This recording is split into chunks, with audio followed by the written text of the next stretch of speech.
So right here we have Transistor, which is a game by Supergiant Games, who are probably a bit better known for Bastion, especially in the speedrunning community, where it is the far more popular speed game.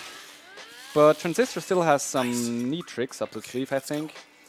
So a central part to this run is the battle system. As you just saw, you can just use your skills in real time, and then it's a rather standard battle system. But the more interesting part is this, which is called turn. And during turn, time is frozen, and you can plan your actions up ahead. And they will be resolved, as you can see, in order. So this is really useful to spike down some large groups of enemies.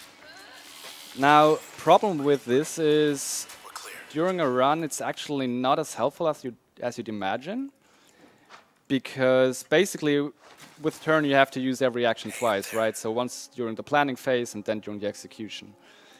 Also, if you don't kill every enemy in the fight during your turn, you get this annoying cooldown until your turn is recharged, during which you can only use movement skills. So that's not that helpful. We will, however, use turn for quite some other interesting results. Now, up to this point, it's probably a bit confusing what I'm doing here. So we're playing as Red, who is a singer. And she recently got attacked by this elite group of 4 people who call themselves the Camarada. And what they plan to do is they want to basically eradicate the city and start building it anew. And to do that, they use this alien entity called the Process. And that's these white creatures we've fought so far, and we will fight quite a bit during this run. Now, whenever you kill a Process, it will spawn this sub-enemy, so to say, this small creature called a cell. And what you want to do is you want to collect those cells before they reach a countdown of 0. Or else the enemy will respawn. Now this enemy is actually an exception, because as you can see it spawns a whole lot of cells, but it doesn't respawn as the original enemy. It just respawns as so-called bad cells, which are still annoying, but imagine if it would just respawn as the original enemy every time you don't collect those. Now here's another short demonstration of turn. As you can see, since time is frozen, we can solve this puzzle by basically hitting those switches simultaneously. Now here we will... Give me a quick call when you have time for some donations. Go for it. Okay, we have 2 donations. The first one is from Suburment, $10. Please take good care of hubby. We love you, Caddy. And the second one is also from Suburment, $2. Please take good care of hubby. I'll try. So this is already the final area of the tutorial, so to say. Here we will get our first level up, and for every level up you can choose some new skills. Sometimes it's just one skill, so it's kind of predetermined. And at save points like this one you can equip your skills to your liking. But since right now I only have 5 skills and 4 slots, it's not like a whole lot of choices available to me, so I'll just match through it. And then we will fight these guys. Okay, I'll have to take care to collect that cell there before it respawns. There we go. And then that's it. So let's hurry out of the tutorial, this is kind of boring. And up next we'll get a cutscene. So cutscenes in this game we sadly can't skip. But I say sadly like kind of lightly because I actually think they're pretty well done. And they're actually kind of a good place to relax a bit. And this will actually give me the opportunity to talk a bit more about the skill I got before the first fight, or the last fight I just did, which was Jaunt. And Jaunt is a movement skill, which will zip you ahead. So you always have this weird annoying sound you might want to get used to, because Jaunt is the fastest movement option, so I will get to use it quite a lot. Now, on one hand, it's a very fast movement option, but it will also be useful to skip some fights with it, because Jaunt only takes into account your starting position and the end position. Everything in between doesn't really matter where you would end up with, as long as you end up in bounds. So if I actually put my endpoint of the jaunt out of bounds, I will just bonk. So if you see me bonk quite a bit during this run, then you know how bad I am. If you want, we have another donation. Sure, cheer me up. Unakitten, $5. Hi, Caddy. Hi, Una. So here is where any percent and low percent routes split up. Low percent would already start skipping some fights here. But since it's any percent, I kind of want to reach a certain level or certain levels at certain points during this run. And as it turns out, even though we could skip these fights, they're pretty short and they give a quite nice amount of XP. So I'll actually just do these battles.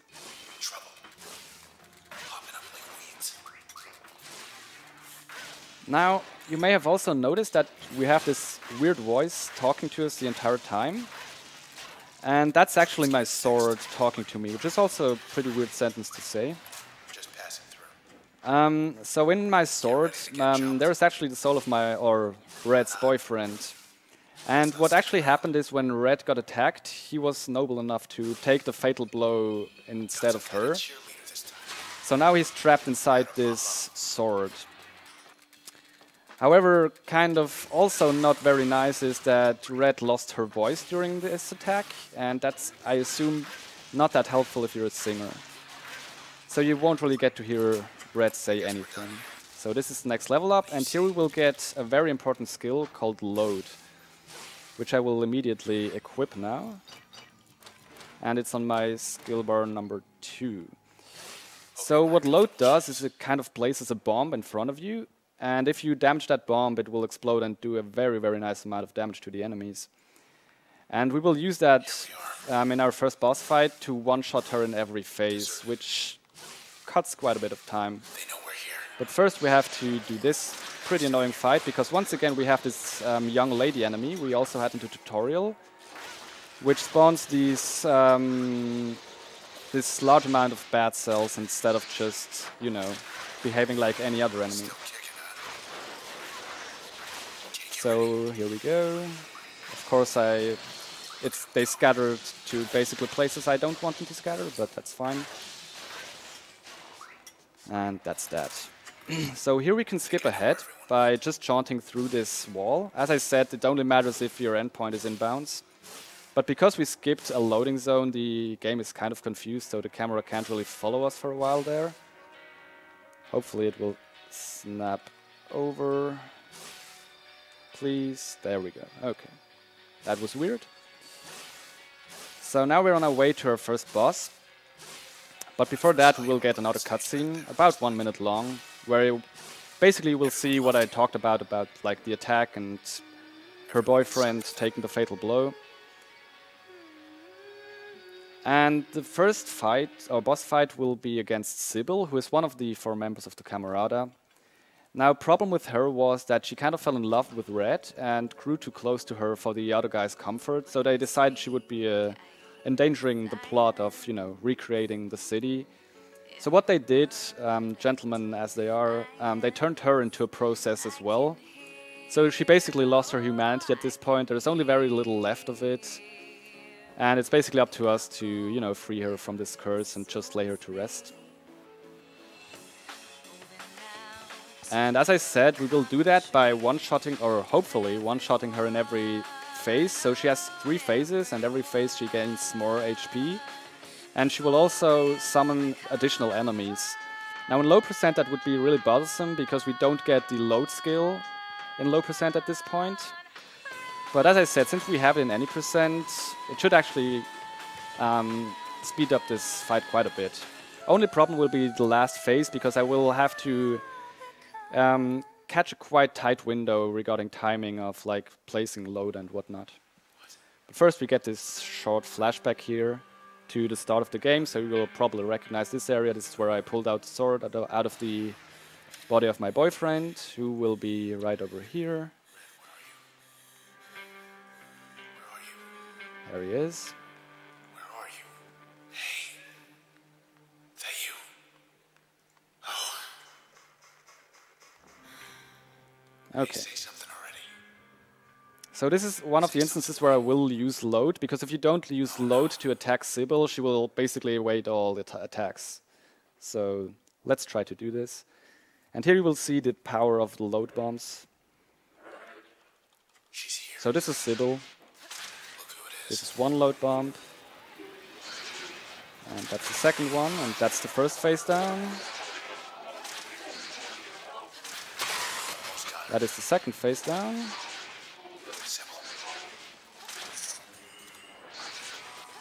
And that's hopefully the third face down. Yep, okay. So I got the third face down as well, that's nice. So there's actually a pretty tight window you have to hit before you place your last bomb there. Hello again, Sybil. Because in the last phase she will actually spawn some enemies that shield her from damage. And that would be annoying to deal with. So you want to hit this short window between where she spawns and those enemies spawn. And luckily that window is there, or else we would have to deal with those. We got our lead. And with that boss down, we will now proceed to the next area, and that will trigger another cutscene. And in this next area, it's actually where we will start skipping some fights for real now. And to do that, we will go out of bounds. And I kind of want to explain how to go out of bounds in this game now that I have the opportunity. Now, it would be more important in low percent, obviously, but basically what I want to do is I want to activate an OVC screen, which is basically like this newspaper kind of thing. We're hunting people. And then I want to regain control over red, because if you have an OVC screen up, like your movement is frozen, you can't do anything. And I want to do that by getting hit until I hit 0 HPs, which will send me into an emergency turn. We can ask him why. And cancelling out of that, I will have regained control over red. So I can He's gonna let us know. still, with the OVC screen up, obviously pretty limiting to my vision, go to an area where red is forced to move. And if I cancel out of the OVC screen there, then I will be able to go out of bounds. Now this first fight skip actually does not involve this.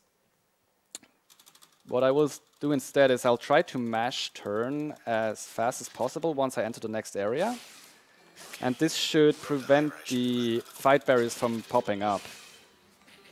Now, as you saw, they actually popped up, and we also got like the sound cue that there's a fight.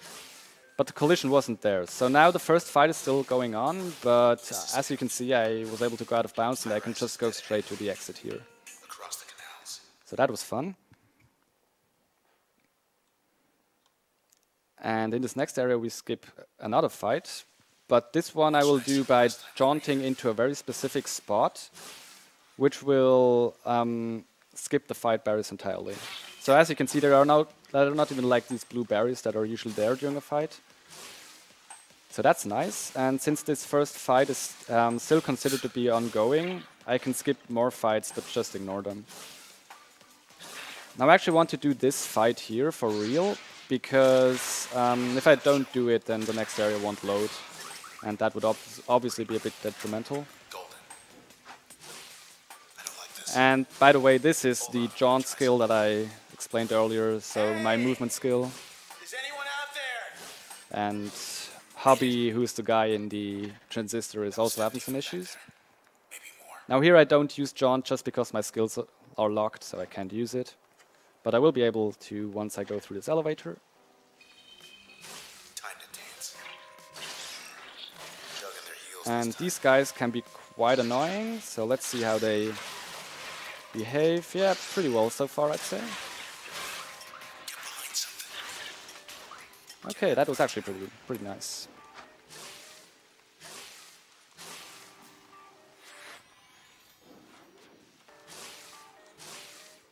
Head on in. Sure will.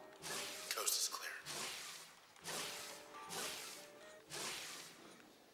And then I want to skip this fight by just jaunting it around the fight trigger entirely, so there was not even a sound of a fight popping up. We just skipped that entirely. Going up. So in this next area there will be an auto-scroll, which is obviously the favorite part of every speedrunner's game, right? Because we're tied to a timer. Should be able to get him through here. Now the good thing about this auto-scroller is enemy spawns are predetermined, so if you learn those by heart, you won't really have much of a Next problem. time, high rise.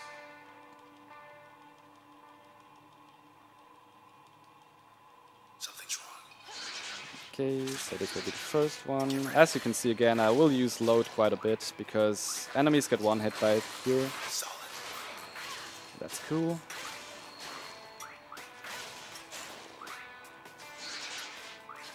Oops. Oh well, this should work. Yeah. Okay. And that's it for the auto-scroller. So, in this next part I will once again skip a fight. That is actually pretty weird because we don't skip that fight in low percent. And the reason for that is we have to do it or else the game will softlock further up ahead. But because we don't do another skip we would do in low percent later on, we can actually skip this fight in any percent.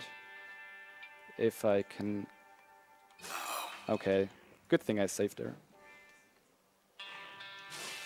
Let's pretend that did not happen. Okay, that was also weird, but now at least I got it. So once again, fight pops up, but there are no barriers, so let's just skip ahead. Fetch. No. And here we want to jaunt into this fight in a very specific spot. So once again, we can ignore it. And now we're actually good to go ahead into the next area where I will do a very large skip called the spine skip. Now the one upside of any percent being run now is that it's not as easy to screw up the spine skip as in low percent, because in low percent we would do a modification of the skip, which would be much more risky. I see you. So I think we will manage. So here's the thing where I explained about the OVC screen and whatnot. So I will point out when I do what, so you guys can kind of try to follow. So in this area there is this boss called the spine, and you will see it shortly. It's this large tail that always comes slamming down on us, and that's actually pretty helpful because that will help us to hit 0 HP. This tower's changed 1,000 times. So there you saw it briefly. So here we want to trigger this fight, and that's the spine. So what I want to do now is I want to find an OVC terminal so I can activate the OVC screen. But I also want to get hit by the spine right now, so it's not as long until I'll hit 0 HP. So here we have an OVC terminal, that's an OVC screen. Now my movement is frozen and I have to wait until I hit 0 HP, which is now. So now I've regained control. I will go to an elevator, activate it, skip out, and now I will activate turn in the elevator, which I would usually not be able to. And this makes us end up in a state where we have 0 collision. As you can see, red is kind of invisible right now. But since we can go out of bounds, I think that's a fair trade-off. Now I want to hit some low triggers here, like this one, thank you. So I like how the game is kind of self-aware here and asks us exactly that. And then I want to load this area. And so from here on out, the camera won't be able to follow us. But as soon as we hit the boss trigger, which I hopefully will, I can activate turn and cancel it, and the camera will zip up, luckily. Else, I don't know if we would be able to actually use this skip. Now, with the low percent variant of the skip, you would actually be able to see this entire part. But here we have the spine. Now, at this point, I'm also kind of invulnerable, which is helpful, I assume. And unsurprisingly, I use load to finish off the spine as fast as possible.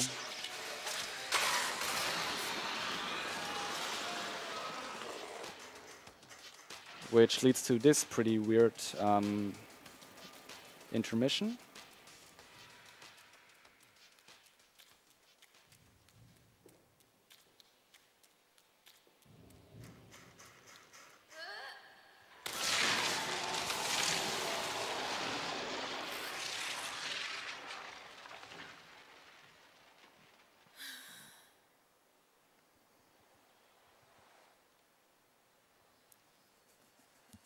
And after this boss, which yes, that was a boss, we will get into the next area, which actually starts out somewhat like movement-centric, where you might be able to see me bonk quite a few times because of the perspective. As I said, daunting might look like the easiest thing in the world, but if you have these weird corners, it's actually rather easy to bonk. This should lead up to the concourse. They're letting us walk right in. Looks like you got a message there. So I have to Greetings from listen to this message very carefully, as you can see. We'll find them. Come all this way. Maybe they'll be cordial. Okay, so this was actually a pretty good section so far. Now in this part I have to hit 2 switches in 2 side areas to unlock this central gate you can't see right now. You can kind of see it up there. So there is a gate there that has like 2 red icons, and you have to hit 2 switches to make it like go down. So here I want to skip this fight, exactly like this. Now this fight I get loaded into, so I can't really skip it. So at least we get some fun bouncy time here. Glad that wasn't me.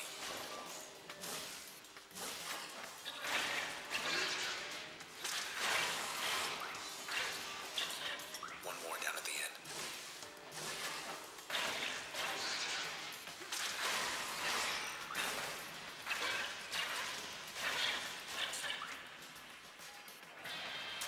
All right then. Okay. Here we go again. And up next I will go out of bounds once again, but this time instead of getting hit to 0 HP, I will regain control over red by simultaneously using the OVC terminal here and the launch pad next to it. Like this. And that also lets us regain control over red. And while we're in this elevator, I can skip out of it and use turn again, which will once again turn us invisible, and with that also we're able to go out of bounds and skip to this switch, which is the first of the 2. Knew it. Ready for more? So now we go back down into the other side area. All right, let's check across the hall.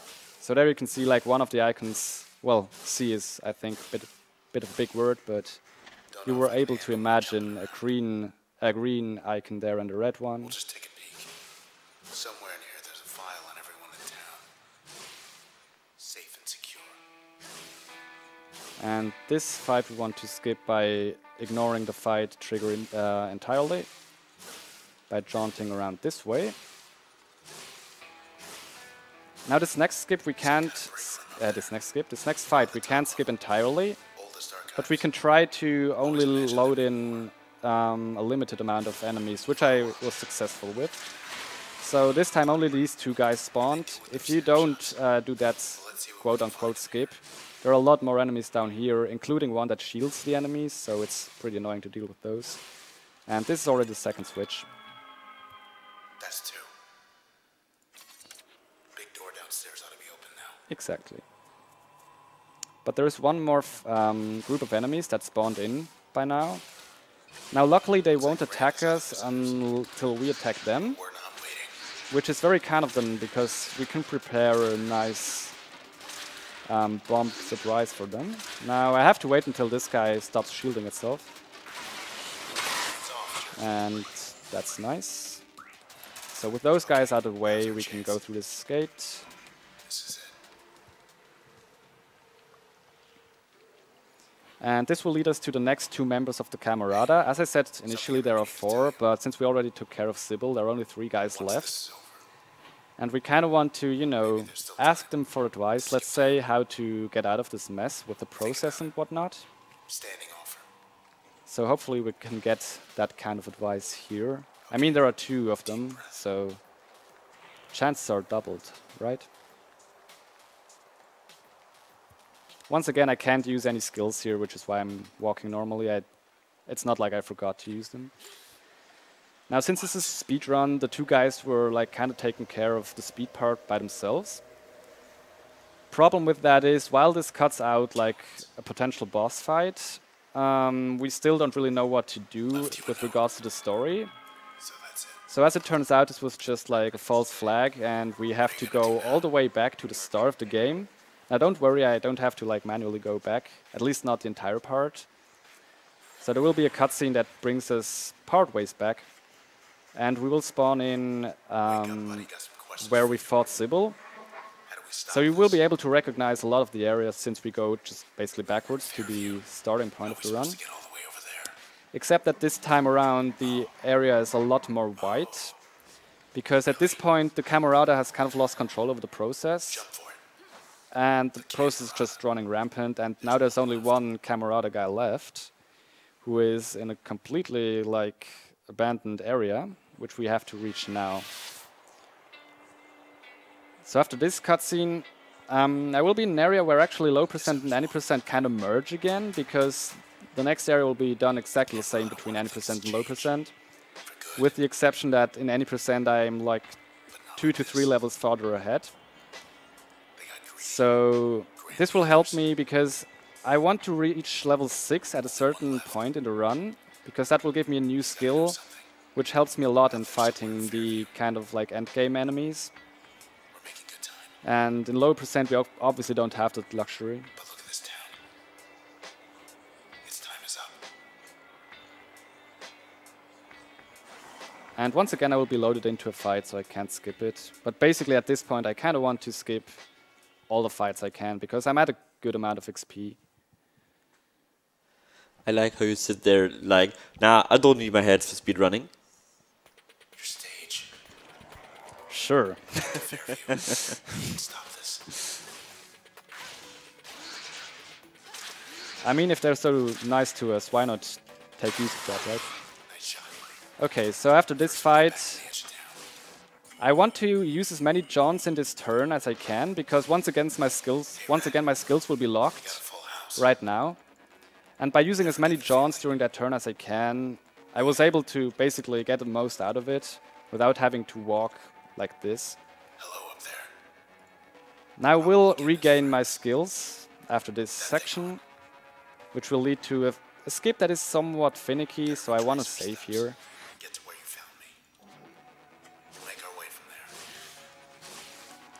So we want to cut this corner and then jaunt into a very specific spot at the wall. Okay, good. This isn't our town. Oops. So you heard like the fight noise, and obviously there are some enemies here, but let's just ignore those. And our sword is apparently ill now. You're still there, and I'm still here. You're still there. So this next area is kind of weird. I'm not sure if the developers like just didn't know what to do with this area, and they just like started and what the hell do we do now? Because there is like this spine weirdly popping in at this point and then just disappearing again. But there's one more fight I can skip here by just going around the fight trigger. Good. And I have to like remove these blocks so I can skip ahead. There we go. And here you will see the first occurrence of the end game enemy I mentioned, and it's called a man. Now this one is not a problem because we can use load before the fight to make this a really quick fight. But men are very annoying enemies because A, they move in very erratic patterns, so if you don't really know where they're going, it might be pretty annoying to fight them. They also use projectiles called heads, which basically act like load, like our load bombs, except that they're like homing projectiles, so that's fun. And they also have this power-up system, so if there are multiple men in a fight, they share power-ups as long as they live. So if one of the men has like stealth power-up, which turns them basically both invisible and invulnerable, they share that with all other men, so that's very annoying. Now they have to unstealth to attack, which is the one moment you obviously want to strike. So now we arrive in the tutorial area. Maybe you still recognize this area, I'm not sure. It's changed quite a bit at this point. So this is where we first took off with our bike, and now we're back. Bike deserves some kind of reward. Whatever. Not to get wiped out like all his bike friends. These enemies I kind of want to ignore, because they're pretty annoying, as you can see. This enemy behaves very strangely because he just turns around and wanders off after attacking us, so that gives us ample opportunity to Listen, jerk. give him some bombs. They took a chunk out of the floor. Took it where, though? Still up. Your posters. Check the terminals are going up. And now we will get into our next fight, which is against 2 men. So as I said, they will share power-ups. And we're not quite level 6 yet, so we don't have that one magic skill I mentioned earlier. Last So this might go horribly wrong. I hope it won't. be expecting us. Look out. They want a tag team. Okay, good. Don't. So that was the one with the stealth. As you can see, they move pretty quickly over to where you are once you like get into their range. And this is level 6 skill I mentioned. It's called Get. And what Get does is if you use it against an enemy, it will pull the enemy towards you. And that will be very helpful to basically draw in all men to one spot and then, you know, use load to get rid of them.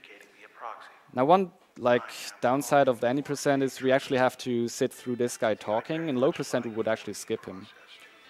And this proxy we're talking to is basically the means which the last name of the Camarada uses to communicate with us. It's just this like floating TV screen. And while it seems to be pretty cute, it's actually pretty annoying because it has this tendency to position itself right next to objects you want to interact with.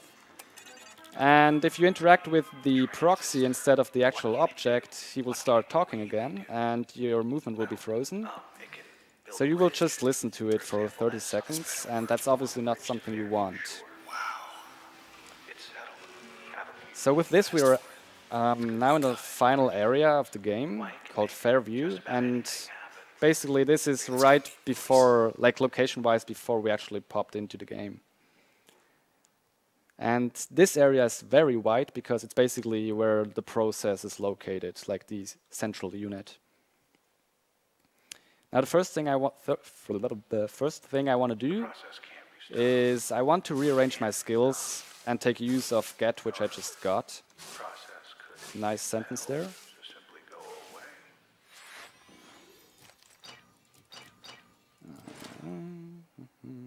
Yep. And this is shields. Good. Take its business elsewhere. So what I did now is I first I put Get on my skill bar and then I powered it up, giving it more range and a stun effect. In exchange, my load bombs will be placed right in front of me now and not a distance away, so that's why I also want to use Get. When everything changes. What am I doing? To Fairview. But all this. So here I will draw in the enemies, and then this is the Get skill, and then I can put down a load bomb. Now here, one of the guys always survives. I want to... Okay, there we go. But yeah, as you might imagine, fighting against 2 of these guys a bit more annoying if you can't like put them to a central place. Here I want to skip this fight by saving inside the battle, which is usually not possible. But if we jaunt past it during a turn, we can use the save point at the end of the turn, and that lets us save inside the battle. And if we reload, then the battle just disappears.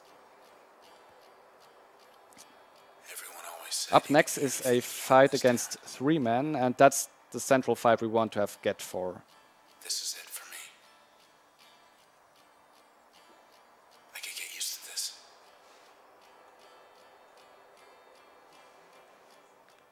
Okay, so let me save here.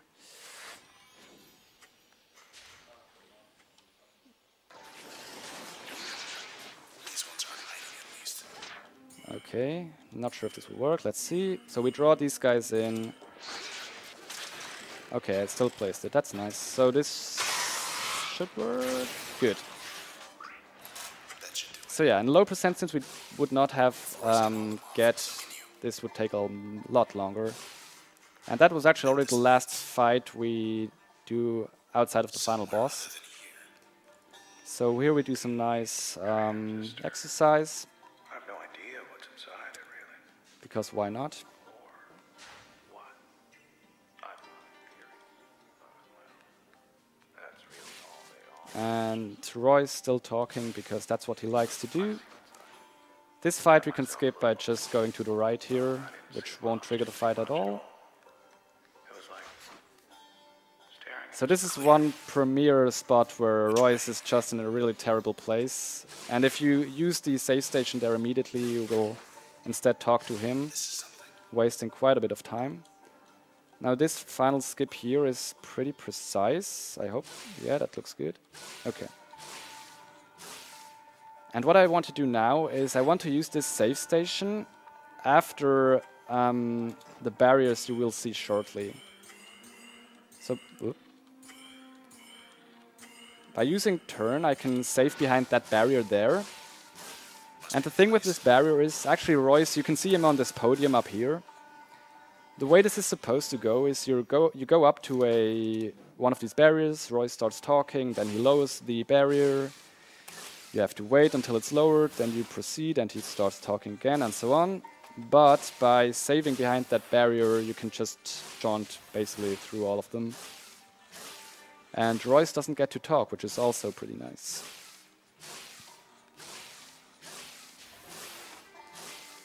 Okay, so now we're actually already on our way to the final boss, which is Royce, by the way. I love you. But the thing with the Royce fight is he also has a transistor and is able to use turn. And that's bad for two things. A, his skills do a lot of damage, and B, he's incredibly slow when he uses turn. Now, obviously I once again want to use load because it does so much damage. But I also want to make sure that I get to use turn before he does, so I can save a lot of time.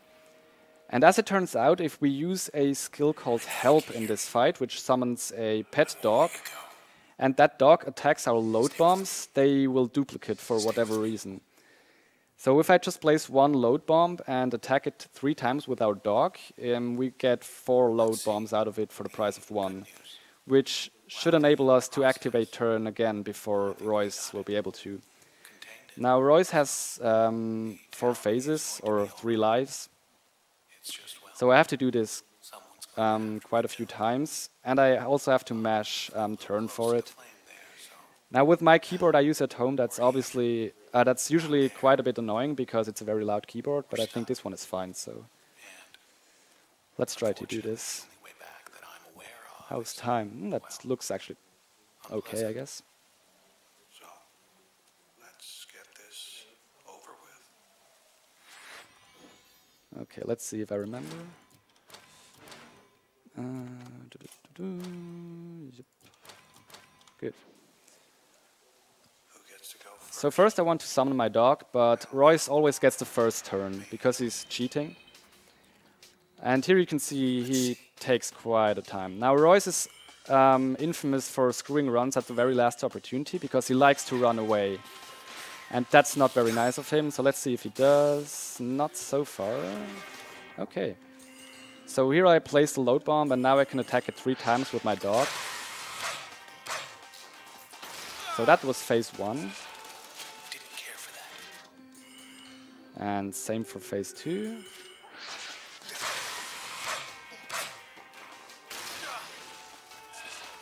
Okay, that hurt.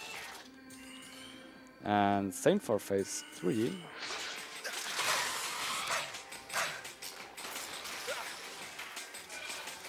Remarkable. And hopefully same for phase 4.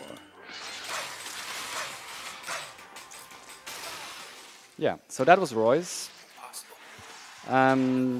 Pretty interesting way to do this. I don't know why we found out about this whole help thing, but since it works, why not abuse it? Now we're not quite at the end of the run yet, but it's actually coming up soonish. So what will happen is I have to interact with 5 more objects, and then it will be time. Red, we got away. So now, since we're the only one left with a transistor, it's actually up to Red to basically recreate this city and free it from the process. So we have to unprocess these 4 blocks, and then the final block, and then it will be time. But I'll tell you once we're there. I guess it's yours now. A blank canvas. And you still have the brush. Better you than the camerata.